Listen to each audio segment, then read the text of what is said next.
There's a receipt somewhere in my kitchen drawer from 2019.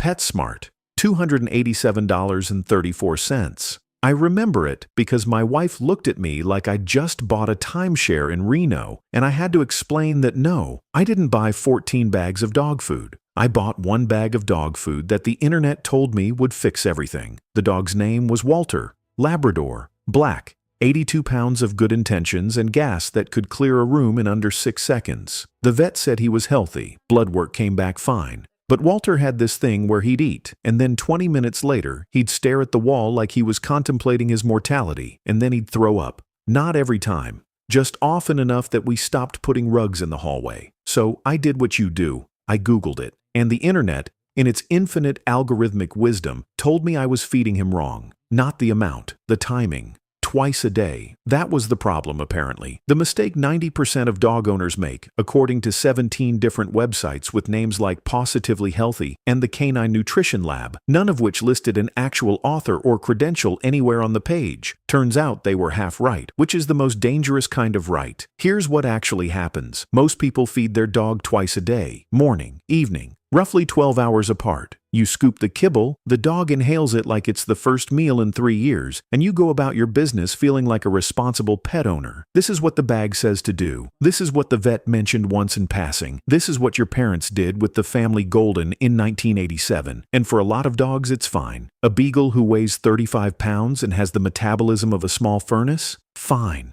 A shepherd mix who runs 5 miles a day and burns calories like a TikTok scrolling teenager, burns attention span? Also fine. But if your dog is big, and I mean genuinely big, 70 pounds or more, or if your dog is one of the deep-chested breeds that God designed with the structural integrity of a poorly packed suitcase, twice-a-day feeding is a dice roll, and the stakes are higher than you think. Bloat, gastric dilatation volvulus, if you want the term that sounds like a German car part. The stomach fills with gas, twists on itself, cuts off blood flow, and you've got maybe 2 hours to get to an emergency vet before the dog dies on your kitchen floor. It happens fast. It happens to healthy dogs. And one of the single biggest risk factors, more than exercise timing, more than food type, more than whether the bowl is elevated or on the ground, is feeding large meals infrequently.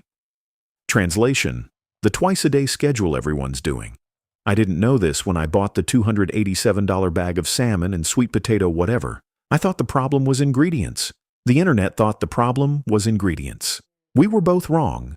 The problem was, I was giving Walter 48 hours worth of calories in 2 massive dumps, and his stomach was doing exactly what a stomach does when you overload it and then ask it to digest under pressure. The fix is stupid simple. 3 smaller meals, same total amount of food. Just spread it out. Morning, midday, evening, or morning, late afternoon, bedtime. However you want to split it. The math is identical. You're not feeding more, you're just not putting the whole day's fuel in the tank twice and hoping the engine doesn't flood. Walter stopped throwing up in about a week. Didn't change the food.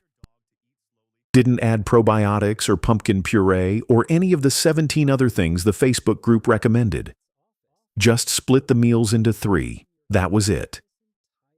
And before you ask, yes, 3 times a day is annoying. I know. Midday feeding means someone has to be home, or you're setting up an automatic feeder, or you're bribing a neighbor. I get it. Twice a day is convenient. It fits a human work schedule. It makes sense for us. But your dog's stomach doesn't care about your work schedule.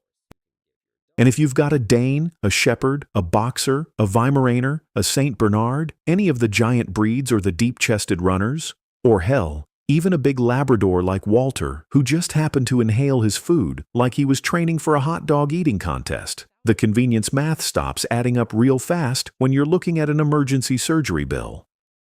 Bloat surgery runs $5,000 to $7,000 if you catch it early, $10,000 if it's complicated, $15,000 if things go truly sideways and the dog needs ICU time. Survival rates around 75% if you get there fast, drops to 50-50 if you wait. And even if the dog makes it, there's about a 20% chance it happens again within a few years unless you do a preventative gastropexy, which is another $2,000, and most people don't even know it exists until it's too late. So when I see people online still doing the twice-a-day thing with a 100-pound dog, I don't get mad. I just think about Walter staring at that wall, And the receipt I kept because I genuinely thought expensive food was the answer, and the fact that the solution cost me nothing except remembering to scoop kibble at lunch. It's not the only feeding mistake, obviously. People also free feed, which is its own catastrophe if your dog has zero self-control. People also do the elevated bowl thing because someone told them it prevents bloat, when the research actually suggests it might increase the risk in some breeds.